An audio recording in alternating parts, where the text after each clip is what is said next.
Hello friends, कैसे हो। आज हमने कक्षा 12वीं क्लास 12th की बुक जियोग्राफी का चैप्टर इंटरनेशनल ट्रेड के बारे में करेंगे। आज अपने क्लास 12th की geography book international trade chapter जो सेकेंड लास्ट है ना, उसके बारे में पढ़ेंगे। मैं चैप्टर का नंबर इसलिए नहीं बोल रहा क्योंकि 8th चैप्टर 5th चैप्टर कोई भी चैप्टर हो सकता है, क्योंकि नई बुक और पुरानी बुक में ना सीक्वेंस अलग है चैप्टर्स का। किसी में 9th चैप्टर दे रखा है तो किसी में 8th चैप्टर दे रखा है। तो चैप्टर का नाम बता देता हूँ, इंटरनेशनल ट्रेड है चैप्टर का नाम, ठीक है। किसी में 8th हो सकता है, किसी में 9th हो सकता है, इवन जो भी। तो शुरू करते हैं। और एक बात ध्यान रखना, ये जो अपनी बुक की सीरीज चल रही है ना, ये फंडामेंटल ऑफ ह्यूमन ज्योग्राफी की सीरीज है। आपके 12th में 2 बुक्स लगती है, एक आपके लगती है ह्यूमन ज्योग्राफी, एक फंडामेंटल ऑफ ह्यूमन ज्योग्राफी लगती है। ह्यूमन ज्योग्राफी तो आपकी पूरी बुक वर्ल्ड पे बेस्ड है, लेकिन जो फंडामेंटल ऑफ ह्यूमन ज्योग्राफी है ना, वो आपके इंडिया पे बेस्ड है। तो अपने वो इंडिया वाली बुक कर रहे हैं, ठीक है। तो इसमें अपना जो चैप्टर है ना, इंटरनेशनल ट्रेड, ये चल रहा है। तो सबसे पहले ना अपने को ट्रेड के बारे में पता होना चाहिए कि ट्रेड क्या होता है। फिर आगे वाली बात आती है कि इंटरनेशनल ट्रेड क्या है, नेशनल ट्रेड क्या है, डोमेस्टिक ट्रेड क्या है, वो बातें बात की होती है। सबसे पहले ट्रेड का मतलब अपने को जानना पड़ेगा। तो ट्रेड को अपने हिंदी में क्या बोलते हैं? व्यापार, है ना। ट्रेड को अपने हिंदी में क्या बोलते हैं? व्यापार बोलते हैं। देखो, अगर बहुत पहले जाए ना, आप मान के चलो, वो आदिवासी के टाइम की तो बात नहीं कर रहा, राजे महाराजे के टाइम की बात कर रहा हूँ, जब आजादी से पहले की बात कर रहा हूँ। आजादी से पहले भी आप मान के चलो, मौर्य काल में चले जाओ या फिर गुप्त काल में चले जाओ, उस टाइम भी सोने की सिक्कों से व्यापार होता था। सिंधु घाटी सभ्यता के टाइम में चले जाओ, यानी आज से लगभग 5000 साल पहले, उस समय क्या आप सोच सकते हो व्यापार होता था? बिल्कुल होता था। देखो, एक होता है बार्टर सिस्टम। कौन सा system? Barter system.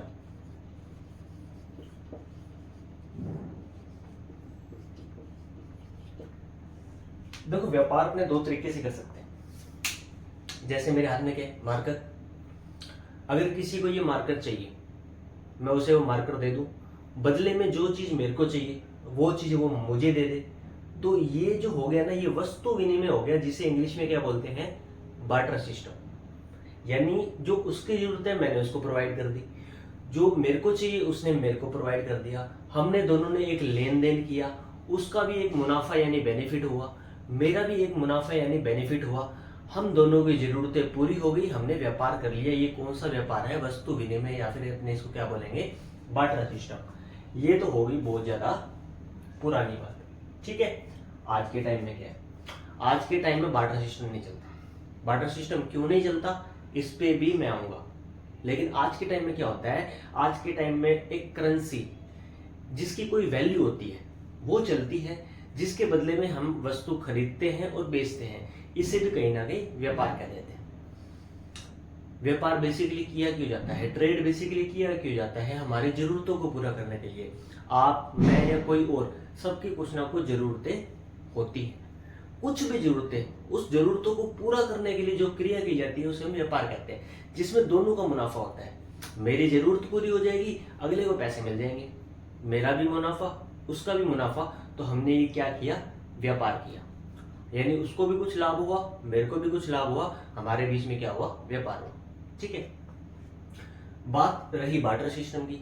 Barter system से हम दूसरे सिस्टम पे क्यों आए? देखो, इसमें ऐसा क्यों है? क्योंकि बार्टर सिस्टम में ना एक नुकसान था। क्या नुकसान था? बार्टर सिस्टम में जो जरूरतें होती थी ना, वो दोनों की ध्यान में रख के ही व्यापार हो पाता था। यानी उसको अगर कोई चीज चाहिए, वो चीज मेरे पास हो, और मेरे को जो चीज चाहिए वो चीज उसके पास हो।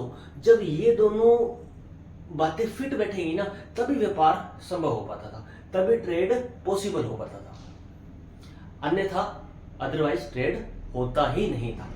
तो बार्टर सिस्टम में ये सबसे बड़ी दिक्कत थी कि उसकी भी जरूरतें और मेरी जरूरतें दोनों मैच होनी चाहिए। उसके पास वो चीज हो जो मुझे चाहिए, और मेरे पास वो चीज हो जो उसे चाहिए, तभी बार्टर सिस्टम यानी ये ट्रेड हो सकता था। इसी का सुधरा हुआ रूप क्या है?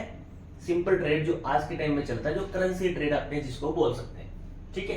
तो ये तो हो गया ट्रेड का बेसिक, ठीक है। अब इस चैप्टर में अपने करने क्या वाले हैं?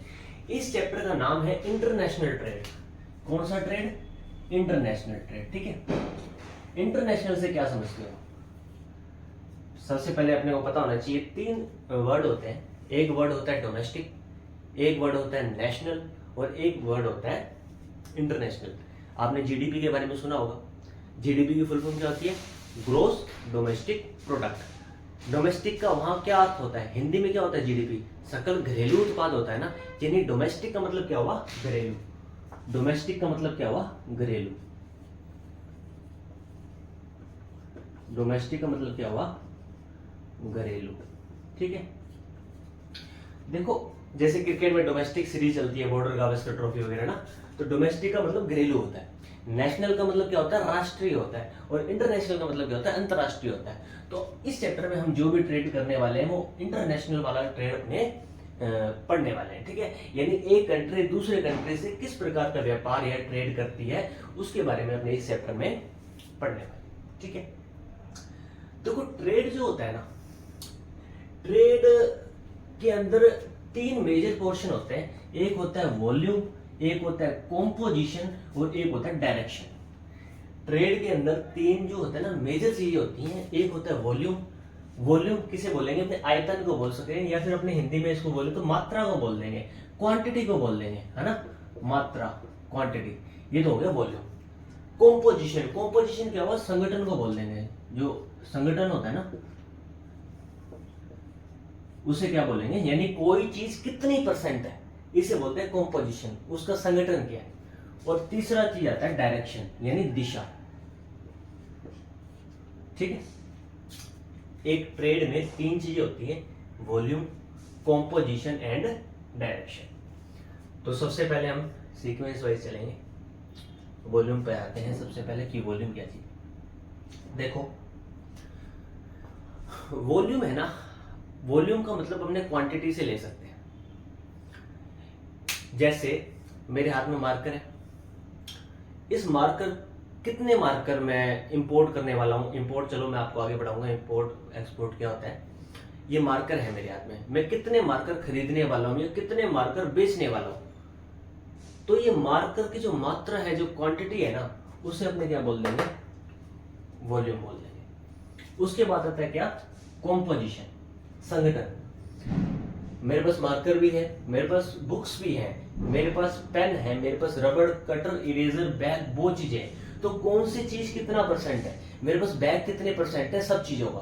मेरे पास मार्कर कितना परसेंट है? सब चीजों का। तो इससे क्या बोलेंगे? अपने कॉम्पोजिशन बोल देंगे, संगठन बोल देंगे। ठीक है। उसके बाद आती है डायरेक्शन। मैं व्यापार कर कैसे रहा हूं, किन किन कंट्री के साथ व्यापार कर रहा हूं, किन किन कंट्री के साथ व्यापार कर रहा था और अब चेंज होकर किन किन कंट्री के साथ करने लग गया हूं। तो ये क्या होगा? मेरा व्यापार किस डायरेक्शन में जा रहा है? पॉजिटिव डायरेक्शन में, मैं सरप्लस में चल रहा हूं या नेगेटिव में चल रहा हूं, मैं माइनस में चल रहा हूं। तो ये व्यापार की क्या होती है? डायरेक्शन होती है। तो 3 चीजें ट्रेड में सबसे इंपॉर्टेंट होती हैं। एक होती है वॉल्यूम, कॉम्पोजिशन एंड डायरेक्शन। और इन 3 चीजों के बारे में हम इस चैप्टर में समझेंगे। ठीक है। अगर मैं बात करूं इंडिया की बात करूं तो इंडिया में देखो सिनेरियो क्या है। आपको ये जान के हैरानी होगी, पूरे वर्ल्ड में जितना भी ट्रेड होता है ना, अगर इंडिया का परसेंट निकालें, इंडिया के टोटल ट्रेड का पूरे वर्ल्ड के ट्रेड से परसेंटेज निकाले ना, तो इंडिया पूरे वर्ल्ड का 1% ट्रेड करता है। कितना करता है? 1% ट्रेड करता है। इंडिया पूरे वर्ल्ड का कितना ट्रेड करता है? 1% ट्रेड करता है। फिर भी देखो सिर्फ ये मात्रा कुछ ज्यादा नहीं है। इंडिया का अगर टोटल एरिया की बात करें ना, तो इंडिया पूरे वर्ल्ड का ऑलमोस्ट 17 to 80% एरिया, 2.4% एरिया अपने पास रखता है। और पॉपुलेशन की बात करें तो इंडिया पूरे वर्ल्ड की 17 to 80% पॉपुलेशन अपने पास रखता है। याद रखना, वापस मैं बोल देता हूँ, इंडिया एरिया की बात करें तो 2.4% एरिया पूरे वर्ल्ड का अपने पास रखता है। और पॉपुलेशन की बात करें तो लगभग 17 से 18% पॉपुलेशन इंडिया में रहती है पूरे वर्ल्ड की। इसको ध्यान में रखते हुए अगर ट्रेड की बात करते हैं ना, तो इंडिया पूरे वर्ल्ड का ओनली कितना ट्रेड कर रहा है? 1% ट्रेड कर रहा है, जो अपने को बहुत कम लगता है। हाँ सही बात है, ये कम है, बिल्कुल कम है, लेकिन फिर भी इंडिया इस ट्रेड में बहुत बड़ी भूमिका निभाता है। वो कैसे निभाता है उसके बारे में आगे चर्चा करेंगे। सबसे पहले अपने चलते हैं पुराने इंडिया के पास, यानी 1950-51 के इंडिया के पास। 1947-47 में इंडिया जस्ट आजाद हुआ था ना, तो 50-51 की बात करें तो इंडिया का टोटल ट्रेड था ना पूरे वर्ल्ड से, वो सिर्फ कितना था, 1214 करोड़। कितना था, 1214 करोड़। 1950 to 51 की बात हो रही है, पूरे वर्ल्ड का इंडिया, पूरे वर्ल्ड से इंडिया 1214 करोड़ यानी 1214 करोड़ का ट्रेड करता था। और ये चेंज होते होते 2016-17 में कितना हो गया, 44,29,762 करोड़। ये 16-17 का डाटा है, 24-25 का डाटा नहीं है। 16-17 में कितना ट्रेड हो गया था, 44,29,762 करोड़। देखो कितना चेंज आ गया, 1214 करोड़ 1950-51 से चेंज होते होते 16-17 में 44,29,762 करोड़ का ट्रेड करता है इंडिया। फिर भी कितना है, 1% है, यानी ज्यादा ट्रेड अब इंडिया नहीं करता। क्यों नहीं करता, क्योंकि आपको पता है कि इंडिया की टोटल पॉपुलेशन में 70% जो पॉपुलेशन है ना, वो किस पे डिपेंड है, एग्रीकल्चर पे डिपेंड है। दूसरा कारण क्या है, ये जो ट्रेड है ना, ये ट्रेड की अपने वैल्यू कैसे निकालते हैं। कोई अगर मैंने बोल दिया कि ट्रेड 1% हो रहा है, इंडिया का ट्रेड पूरे वर्ल्ड का ट्रेड का 1% है, तो क्या ये 1% क्वांटिटी पे बेस है या ये 1% वैल्यू पे बेस है, यानी ये 1% अपने निकाल किस कर रहे हैं, पैसों का निकाल रहे हैं या फिर उस ट्रेड की क्वांटिटी का निकाल रहे हैं। देखो कहने का मतलब ये है कि एक हीरा कितने लाखों का बिकता है, एक हीरा कितने लाखों को करोड़ों का बिकता है, लेकिन अगर अपने ये मार्कर बेचें तो वो उसी लाख करोड़ में ये कितने मार्कर आ जाएंगे, तो मार्कर ज्यादा आ गए ना उसमें, और हीरा सिर्फ एक आया। तो या तो क्वांटिटी का ये परसेंट हो सकता है या फिर ये वैल्यू का परसेंट हो सकता है, ये अपने को देखना है। ठीक है, तो ये जो 1% है ना, ये अपने वैल्यू का निकालते हैं, वैल्यू यानी पैसों का निकालते हैं। तो पैसों की बात करें ना, तो इंडिया पूरे वर्ल्ड का सिर्फ 1% ट्रेड करता है, यानी इंडिया में जो एग्रीकल्चर की प्रोडक्ट है ना, वो ज्यादा है। इंडिया की 70% जो पॉपुलेशन है वो एग्रीकल्चर पे है, तो एग्रीकल्चर से जितना भी आउटपुट आ रहा है, टमाटर आ रहा है या गेहूं आ रहा है, चावल आ रहा है, जितना भी आ रहा है वो क्वांटिटी में ज्यादा है, लेकिन उसका जो वैल्यू है ना वो उतनी नहीं मिल पाती। अब अमेरिका एक जेट, एक बोइंग जेट, एक एयरक्राफ्ट, एक जो हवाई जहाज नहीं होते मिलिट्री वाले, वो बना के भी बेचेगा ना, तो एक हवाई जहाज में वो बहुत ज्यादा पैसा कमा लेगा, लेकिन इंडिया अपने एग्रीकल्चर के सारे प्रोडक्ट में इतना पैसा नहीं कमा पाता। तो ये सबसे बड़ा मेजर रीजन हो जाता है कि इंडिया पूरे वर्ल्ड का कितना ट्रेड करता है, ओनली 1% ट्रेड करता है। ठीक है, अब आगे आते हैं। आगे आपको एक बताऊंगा कि इंपोर्ट क्या होता है, दूसरी बात बतानी है आपको एक्सपोर्ट क्या होता है, और तीसरी बात बतानी है आपको कि ट्रेड बैलेंस क्या होता है। ठीक है, तो देखो इंपोर्ट किसे कहते हैं, इंपोर्ट क्या चीज होती है। इंपोर्ट का मतलब होता है कि सामान को खरीदना, यानी बाहर से हमारे देश में सामान को खरीदना, इसे बोलते हैं इंपोर्ट, जिसे हिंदी में बोलते हैं आयात। क्या बोलते हैं, आयात। एक्सपोर्ट, एक्सपोर्ट का मतलब होता है माल को बेचना, यानी हमारे यहां पर जितना माल हुआ है उसको किसी और कंट्री को बेच देना, क्या कहलाता है, एक्सपोर्ट। इसे अपने हिंदी में क्या बोलते हैं, निर्यात। फिर आता है ट्रेड बैलेंस। इंपोर्ट और एक्सपोर्ट में जितना डिफरेंस होता है उसे बोलते हैं ट्रेड बैलेंस। इंपोर्ट ज्यादा है एक्सपोर्ट कम है, या एक्सपोर्ट ज्यादा है इंपोर्ट कम है, उनके बीच का जो भी अंतर है ना उससे क्या बोलेंगे, ट्रेड बैलेंस। ट्रेड बैलेंस को हिंदी में क्या बोलते हैं, व्यापार संतुलन।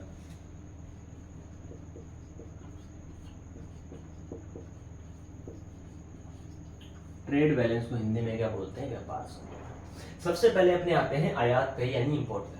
देखो हर एक कंट्री इंपोर्ट करती है, इंडिया में इंपोर्ट होने वाली चीजें क्या क्या हैं, जैसे आज के टाइम में पेट्रोल इंपोर्ट होता है इंडिया में। आपको पता है इंडिया में इतना ज्यादा पेट्रोल नहीं निकलता है, तो इंडिया बाहर की कंट्री से पेट्रोल खरीदता है, तो पेट्रोल का क्या करता है, इंपोर्ट करता है। इंडिया में एग्रीकल्चर प्रोडक्ट हैं, जैसे इंडिया जो गेहूं का यूज भी कर लेता है, कुछ गेहूं का बाहर बेचता भी है, तो उस बेचने को क्या बोलेंगे, अपने एक्सपोर्ट बोलेंगे। ठीक है, इंडिया चावल बाहर बेचेगा, क्या बोलेंगे, एक्सपोर्ट बोलेंगे। टाटा स्टील कंपनी का नाम सुना होगा, तो इंडिया में लोहा निकलता है, बहुत ज्यादा लोहा निकलता है, लोहे को बाहर बेचता है, जापान को लोहा बेचता है और जापान उसकी मशीनें बनाता है। तो जापान का क्या, जापान में क्या करता है इंडिया, लोहे का निर्यात यानी एक्सपोर्ट करता है। ठीक है, इंडिया में कच्चे जो हीरे है ना जो रो डायमंड होते हैं वो गुजरात में आते हैं और वहां से तराश के बाहर भेजे जाते हैं। तो जब आते हैं ना वो कच्चे हीरे, क्या कहलाएगा, हम इंपोर्ट करते हैं उन कच्चे हीरो का, और उसी हीरो को तराश के हम बाहर बेचेंगे तो क्या करते हैं, हम निर्यात यानी एक्सपोर्ट करते हैं।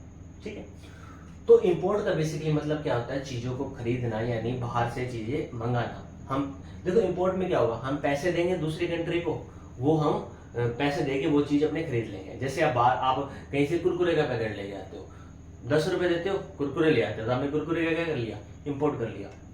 अगर आप ये मार्कर बेच रहे हो, आपने किसी को मार्कर दिया, उसने आपको 20 रुपए दे दिए, तो आपने मार्कर का क्या कर दिया, एक्सपोर्ट कर दिया। ये बेसिकली कंट्री में होता है। ठीक है, एक कंट्री दूसरी कंट्री से जब चीजों को खरीदती है तो उसे क्या बोलते हैं, इंपोर्ट करना।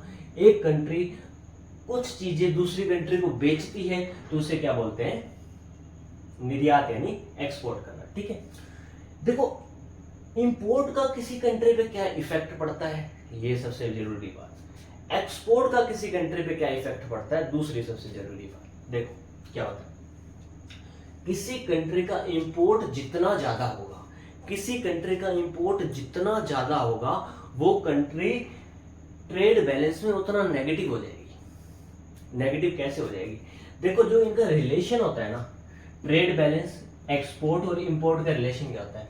देखो ट्रेड बैलेंस जो होता है ना, वो इंपोर्ट में से एक्सपोर्ट को जब घटाया जाता है, इंपोर्ट में से एक्सपोर्ट को जब घटाया जाता है तो क्या निकल के आता है, ट्रेड बैलेंस निकल के आता है।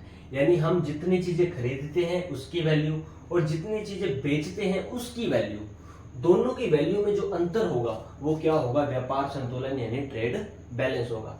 यानी मान लो इंडिया काफी चीजें खरीदता है, इंडिया मान लो 10 करोड़ का इंपोर्ट करता है और 12 करोड़ का एक्सपोर्ट करता है, तो इंडिया ने एक्सपोर्ट ज्यादा किया, इंपोर्ट कम किया। ठीक है, इसमें थोड़ी सी करेक्शन कर लेना, हम इंपोर्ट से एक्सपोर्ट नहीं घटा रहे, हम एक्सपोर्ट से इंपोर्ट घटाते हैं। ठीक है, यानी एक्सपोर्ट से इंपोर्ट को घटाया जाता है। तो इंडिया ने क्या किया, 12 करोड़ की चीजें बेची और 10 करोड़ की चीजें खरीदी। तो इंडिया बेची 12 करोड़ की है इंडिया ने और खरीदी 10 करोड़ की है, तो इंडिया को 2 करोड़ का क्या हुआ, बेनिफिट हुआ, लाभ हुआ। तो इंडिया किस में है, ट्रेड बैलेंस में, सरप्लस में यानी बेनिफिट में है। अगर इंडिया ने 10 करोड़ की चीजें बेची और 12 करोड़ की चीजें खरीदी तो इंडिया का 2 करोड़ का क्या हुआ, घाटा हुआ। तो इंडिया क्या है, ट्रेड बैलेंस में नेगेटिव में है।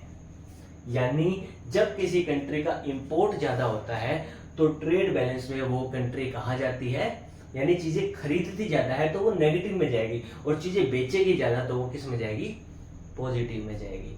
दूसरा एग्जांपल आपको दूं, एक दुकानदार है, दुकानदार को कब फायदा होगा, जब वो ज्यादा माल बेचेगा या बाहर से माल खरीदेगा।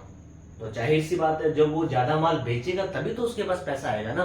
भाई हम किसी चीज का इंपोर्ट करेंगे तो हम क्या करेंगे, पैसा देंगे दूसरी कंट्री को, और किसी चीज का एक्सपोर्ट करेंगे तो क्या करेंगे, हम वहां से पैसा कमाएंगे।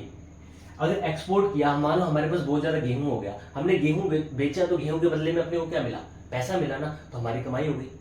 लेकिन अगर गेहूं हमें खरीदना पड़ रहा है तो हमें पैसा किसी और कंट्री को देना पड़ रहा है, वो कंट्री कमाई कर रही है, हम कमाई नहीं कर पा रहे।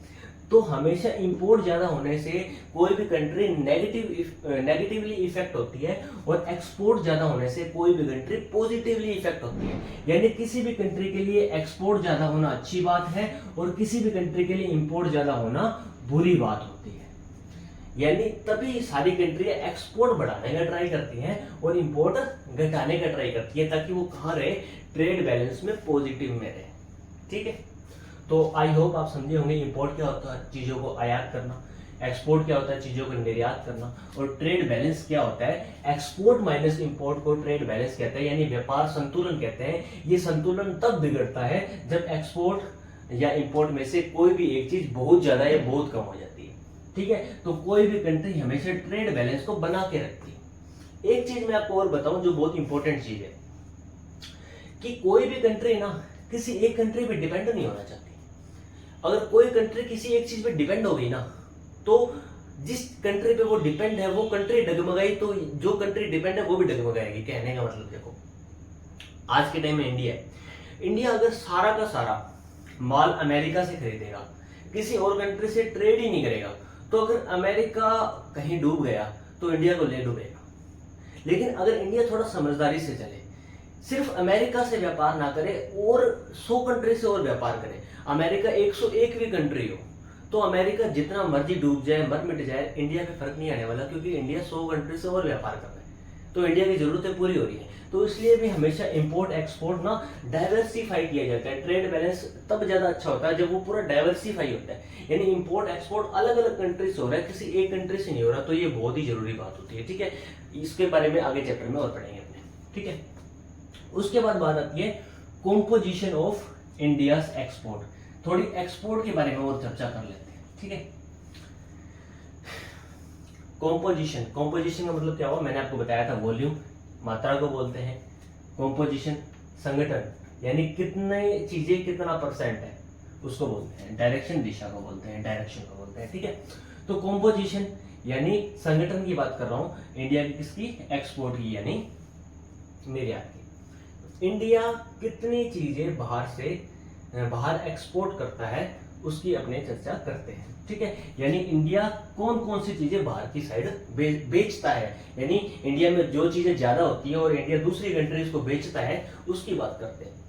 तो इस में जो आपको इस साइड क्या दे रखी है, कोमोडिटीज दे रखी है। कोमोडिटीज किसको बोलेंगे, अपने वस्तुओं को बोलेंगे, जो वस्तुएं होती हैं, जिन वस्तुओं का व्यापार इंडिया कर रहा है, जो वस्तुएं बाहर बेच रहे हैं, ठीक है। यहाँ पर आपको क्या दे रखा है, 2009, 10, 11, 10, 11, 15, 16, 17, तो 4 सालों का ना आपको डाटा दे रखा है, यानी आंकड़े दे रखे हैं। और ये सारे के सारे आंकड़े परसेंटेज में, इंडिया के टोटल ट्रेड जो होता है ना उसका कितना परसेंट क्या होता है, तो ये सारे के आंकड़े किसमें है, परसेंटेज में आपको दे रखे हैं।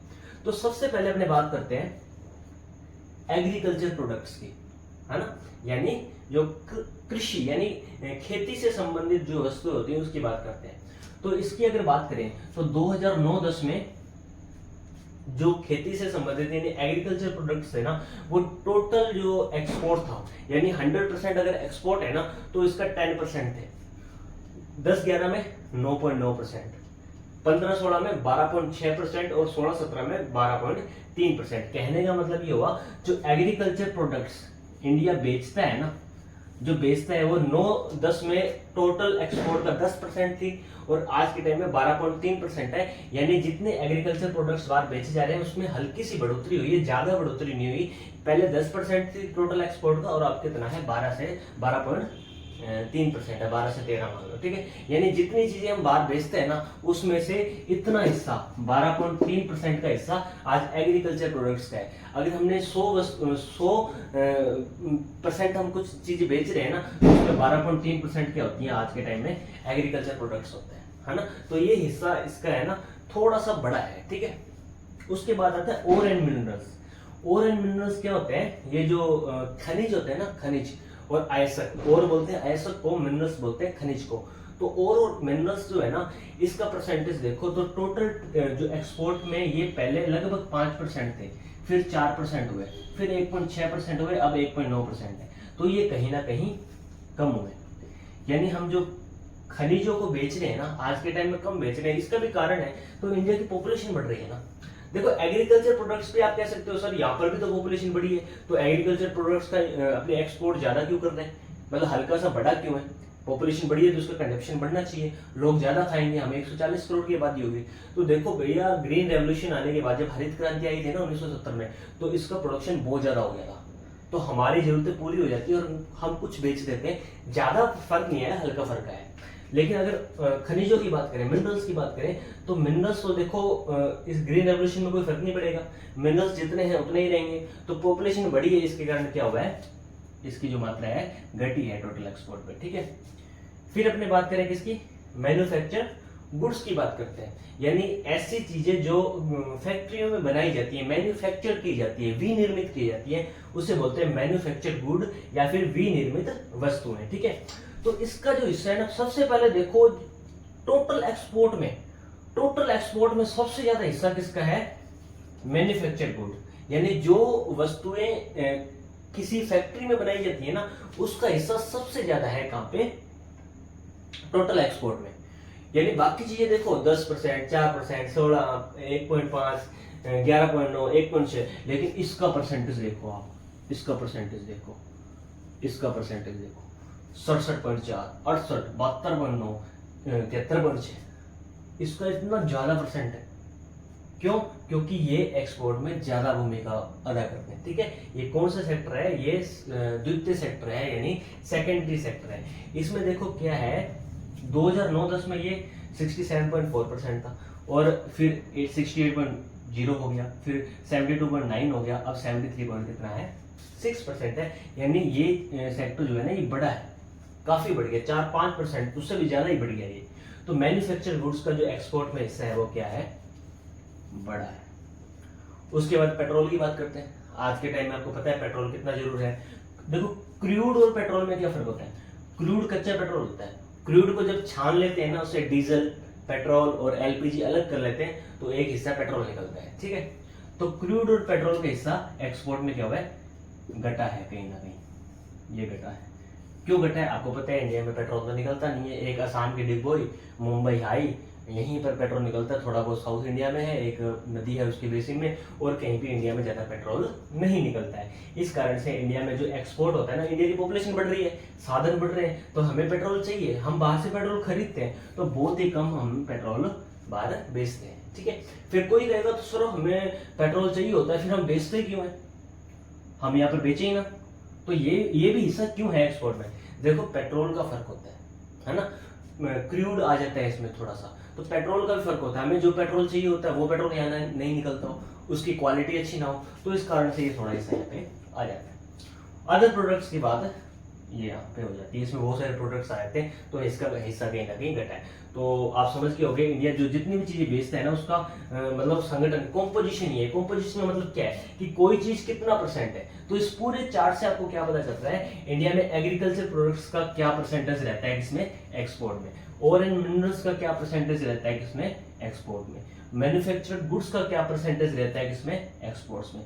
क्रूड एंड पेट्रोल का क्या परसेंटेज रहता है किसमें, एक्सपोर्ट्स में। तो कोई चीज कितना परसेंट है, इसे अपने क्या बोलते हैं, कॉम्पोजिशन बोलते हैं। तो एक्सपोर्ट की जो कॉम्पोजिशन चार्ट है वो ये है, और ये आप देख लेना, इंपॉर्टेंट है। तो जियोग्राफी में कोई आप किसी का भी आप आंसर लिखते हो या कुछ भी करते हो, जैसे ये 12th क्लास की बुक है, जो 12th क्लास का अगर बच्चा देख रहे हैं, तो अगर वो कोई भी इसमें आंसर लिखता है, पेपर में लिखता है, तो ये डाटा आप डाल दोगे तो ज्यादा नंबर मिलते हैं। ठीक है, अगर कोई तैयारी करने वाला बच्चा देख रहा है, जो कॉम्पिटेटिव एग्जाम की तैयारी कर रहा है, तो वो भी इस पे फोकस करे। हल्का हल्का हमें पता चलता है कि इंडिया की इकोनॉमी किस साइड में जा रही है। ठीक है, उसके बाद अपने आते हैं, ये तो अपना किस में देख रहे थे, एक्सपोर्ट में देख रहे थे। इसके बाद मैं इंपोर्ट का चार्ट भी बनाऊंगा, इंपोर्ट में भी देखेंगे। अभी ये एक्सपोर्ट की बात कर रहे थे, हो सकता है अगली वीडियो में देखें। इस वीडियो में एक्सपोर्ट की बात करूंगा, ज्यादा करूंगा तो आप सो जाओगे, बहुत ज्यादा नींद आएगी, क्योंकि ये थोड़ा चैप्टर ऐसा है। ठीक है, उसके बाद अपने बात करते हैं ट्रेड कॉम्पोजिशन की। देखो फर्क है इसमें, एक्सपोर्ट कॉम्पोजिशन जो चीजें हम बेचते हैं उसमें कोई चीज कितना हिस्सा रखती है, तो ये सिर्फ बेचने की बात हो रही है।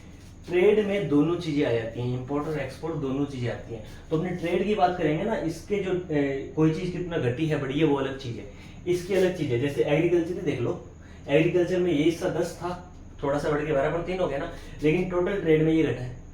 तो यहाँ पर अपने टोटल ट्रेड की बात करेंगे, इंपोर्ट एक्सपोर्ट मिल के जो बात होती है उसकी करेंगे। यानी टोटल ट्रेड क्या हुआ है, ट्रेड किसे बोलते हैं, चीजों को खरीदना और बेचना दोनों आ जाते हैं अंदर, लेकिन यहाँ पर अपने सिर्फ बेचने की बात की थी। ठीक है, तो ये फर्क है, यहाँ पर सिर्फ बेचने की बात की थी, हम कितनी चीजें बाहर की कंट्री को कितनी बेचते हैं उसकी बात की थी, कॉम्पोजिशन ऑफ एक्सपोर्ट की बात की थी। अब अपने ट्रेड कॉम्पोजिशन की बात करेंगे, यानी टोटल ट्रेड में कोई चीज क्या हिस्सा रखती है। अगर अपने एग्रीकल्चर की बात करें तो एग्रीकल्चर का ट्रेड घटा है। घटा कैसे, क्वांटिटी की बात नहीं कर रहा मैं किसकी बात कर रहा हूँ, वैल्यू की बात कर रहा हूँ, पैसों की बात कर रहा हूँ। तो एक सेब सस्ता आएगा, एक डायमंड महंगा आएगा, लेकिन डायमंड छोटा होता है क्वांटिटी में, सेब बड़ा होता है। तो क्वांटिटी की बात नहीं कर रहा मैं, उसके मूल्य, उसकी वैल्यू की बात कर रहा हूँ, हीरा कितना महंगा होगा और सेब कितना सस्ता होगा। ठीक है, तो एग्रीकल्चर जो प्रोडक्ट्स है ना, इसकी जो वैल्यू है, वैल्यू के हिसाब से देखें तो ट्रेड कॉम्पोजिशन में ये क्या हुआ है, कम हुआ है। ठीक है, टोटल ट्रेड की बात करें तो एग्रीकल्चर जो प्रोडक्ट्स हैं उसकी जो कॉम्पोजिशन है टोटल ट्रेड में वो कम हुई है। इंडिया की टोटल ट्रेड की बात करूं जब से इंडिया आजाद हुआ है।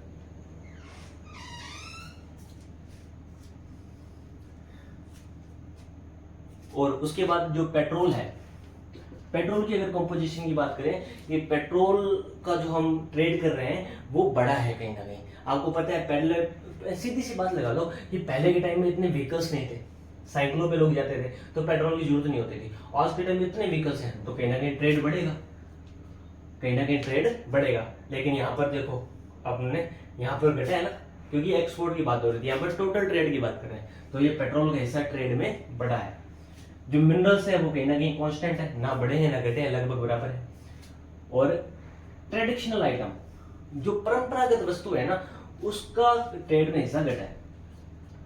आप मान के चलो खिलौनों की बात करते हैं। पहले कौन से खिलौने होते थे? बैलगाड़ी, वो ट्रैक्टर चलाते थे लोग, अलग अलग टाइप के खिलौने होते थे ना। मतलब पहले के टाइम में खिलौनों के देखो, आज लोग बीजीएमआई खेलते हैं, फ्री फायर खेलते हैं। तो जो ट्रेडिशनल आइटम है, पुरानी चीजें, ये अपने आप घटेंगी। तो इनका जो ट्रेड में जो है वो घटा है। क्यों घटा है? क्योंकि मार्केट में नया कंपटीशन आ गया है। पहले के जमाने में जो लोग कार चलाते थे, ट्रैक्टर चलाते थे, आज के टाइम में वही बच्चे खेलते हैं, बीजीएमआई खेलते हैं, फ्री फायर खेलते हैं, मोबाइल आ गए हैं। तो आज के टाइम में ट्रेडिशनल आइटम का हिस्सा घटा है। तो ये 4 चीजें हैं, इसको कॉपी में नोट कर लेना, इंपॉर्टेंट है। एग्रीकल्चर का हिस्सा टोटल ट्रेड में कम हुआ है, पेट्रोल का हिस्सा बढ़ा है, साधन बढ़ गए हैं, मिनरल्स लगभग कांस्टेंट है, ठीक है, मिनरल्स का यूज वही रहता है, और ट्रेडिशनल आइटम का हिस्सा घटा है क्योंकि मार्केट में क्या आ गया है? कंपटीशन आ गया है, ठीक है। उसके बाद बात करते हैं अपने एक छोटा सा टॉपिक है, वो और बता देता हूँ आपको, फिर वीडियो की एंडिंग करूंगा मैं। इंडिया की बात कर रहा हूँ 1950-60 की। तो 1950-60 में अगर बात करें ना, तो इंडिया में क्या थी? फूड शॉर्टेज थी।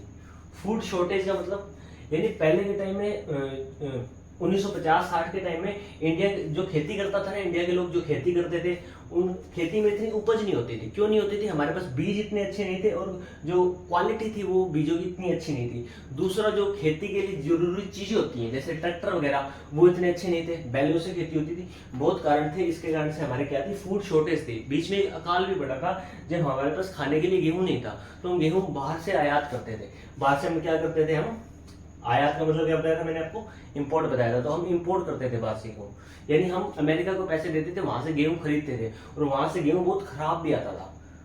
तो ये इंडिया को बहुत दिक्कतें फेस करनी पड़ी थी। कब? 1950-60 की बात करते हैं। और आगे चल के क्या हुआ? 1970 के पास हमारे देश में क्या आता है? ग्रीन रेवोल्यूशन आता है, जिसे हिंदी में क्या बोलते हैं? हरित क्रांति।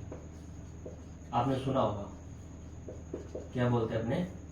हरित क्रांति बोलते हैं।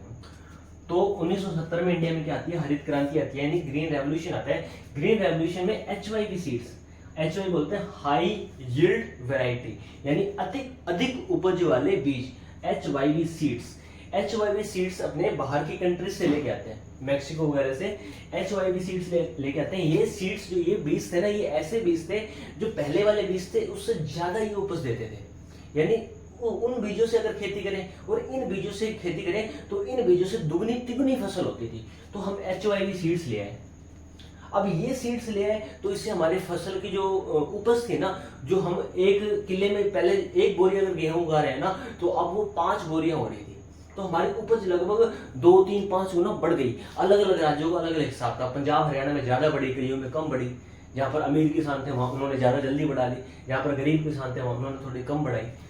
तो HYV सीड्स लाए गए थे हरित क्रांति में। हरित क्रांति 1970 में आई थी, और इससे क्या हुआ? जो हमारी फूड शॉर्टेज थी ना 1950-60 के आसपास की, वो घट गई। और अब क्या हुआ? हम इसका एक्सपोर्ट करने लगे। पहले जो गेहूं हम खरीदते थे ना, अब क्या हुआ? हम 140 करोड़ बंदों, अब तो 140 करोड़ है, पहले 100 करोड़ होगा, तो 100 करोड़ बंदों का पेट भरने के बाद भी हमारे पास इतनी फसल बच रही थी कि हम बाहर की कंट्री को एक्सपोर्ट करते थे। पहले के टाइम में तो हमें इंपोर्ट करना पड़ रहा था। अब इतना मतलब हमारा हरित क्रांति से, ग्रीन रेवोल्यूशन से इतना फायदा हो गया था, अब हम 100 करोड़ बंदों का पेट भरने के बाद भी वो फसलें बाहर बेच पा रहे थे। इसी कारण से जो एक्सपोर्ट में यानी बेचने में जो एग्रीकल्चर गुड्स थे ना, उसका हिस्सा हल्का सा ज्यादा हुआ था, कम नहीं हुआ था। तो ये सबसे बड़ा मेन रीजन था। क्या था? Green revolution. आगे अपने देखेंगे ग्रीन रेवोल्यूशन के क्या नुकसान थे और क्या बेनिफिट थे। इस वीडियो में इतना ही करेंगे। उम्मीद है आपको पसंद आया होगा। तो अगर कोई कमी पेशी हो तो आप नीचे कमेंट करना, कि कोई भी किसी प्रकार की दिक्कत है तो आप नीचे कमेंट कर देना, ठीक है। ये सर यहाँ पर ऐसे समझ नहीं आ रहा, ये टॉपिक समझाओ। अगर आप बोलोगे ना इस टॉपिक पे अलग से वीडियो चाहिए, तो मैं वो वीडियो भी बना दूंगा। लाइक करें, सब्सक्राइब करें। धन्यवाद।